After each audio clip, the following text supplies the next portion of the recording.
Okay, we're getting closer to the end of our process here with the out for food.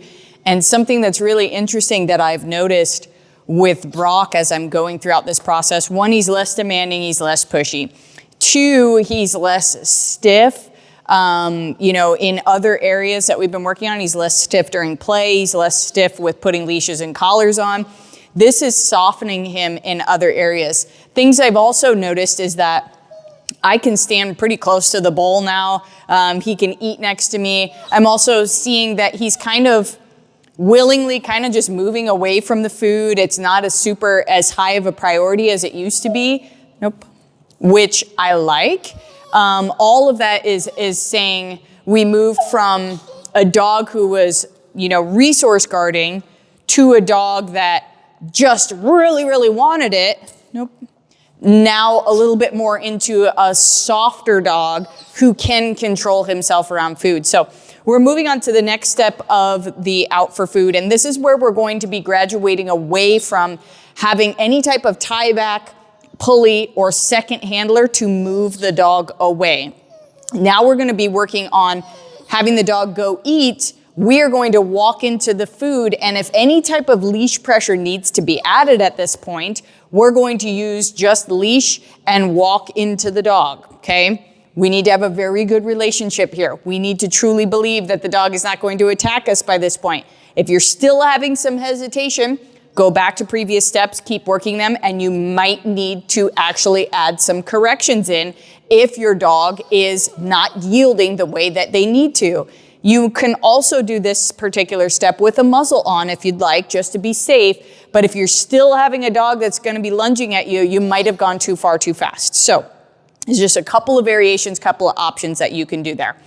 Like I said, every single step of the process, I'm doing it many times before I move on to the next step. I'm making sure that that dog is nice and smooth and comfortable before moving on to the next step. So with this one, we're gonna release, we're gonna do 2 reps just like before. We're gonna release, we're gonna let him eat about 1/3 of his meal, and then I'm gonna walk in.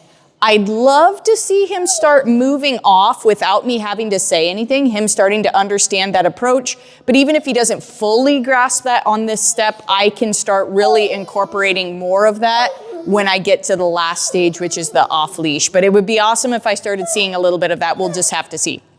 So I'm gonna release him. We're gonna do everything the same way before, except if I need to offer leash pressure, it won't be coming from a tie back. It will be coming from me leash pressuring over the top of his head. And that's why we have to go through so many steps before we get here. We want to be able to do this portion safely. Yes.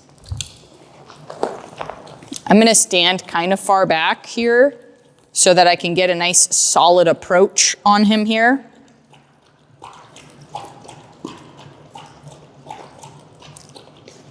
Hi. Hi. Go get your food. So that's one of the things that I'm talking about is I'm starting to get a dog who doesn't care about the food so much. He actually is starting to want to please me quite a bit. And I'm not in the best position here to demonstrate this next thing, but I actually don't even think I need the leash very much. So I'm gonna try my first attempt here. Out. Good. Nope. Nope. Go. Good. Get it moving over here. Good. Good. We're gonna, nope. Good. We're gonna reward that. And then I'm gonna reset him over there because that's where I actually want him to be. Good. Good. Nope. Let's go. Good. Yes. We're gonna set him over here again. And maybe I won't walk so far away. Maybe I'll stay a little bit closer and try this again. And try to walk in. Out. Nope. Good. Go. Good. Good. Gonna feed here. Good. Good. Good. So you can see that I'm safe enough to actually leash him off here. He's just zealous for the food at this point. He's not actually aggressive anymore, which is perfectly fine by me. We want to get him a little bit smoother. I did have to tap my e-collar there. I gave the out cue. He did not respond. I tapped a couple of times. He moved off. I used my leash to show him exactly where I kind of wanted him to situate as he continues to learn how to move off of this food. And then I'm going to go ahead and let him finish his meal. Again, we don't want to beat it to death at any point in time throughout the process. It's just a consistent shaping over time. Yes. Another thing that I do, if I feel safe enough with the dog, they often scoot their bowls, and so I'll sit here and see if they scoot all the way into me. This is a really good sign that the dog is getting a lot more comfortable with me being present around the food, not really seeing me as a threat, not really getting defensive over their food, and I act as a little bit of a placeholder so that their bowl doesn't scoot all the way across the room. Nice job, big guy. Nice job. You're amazing. Very nice.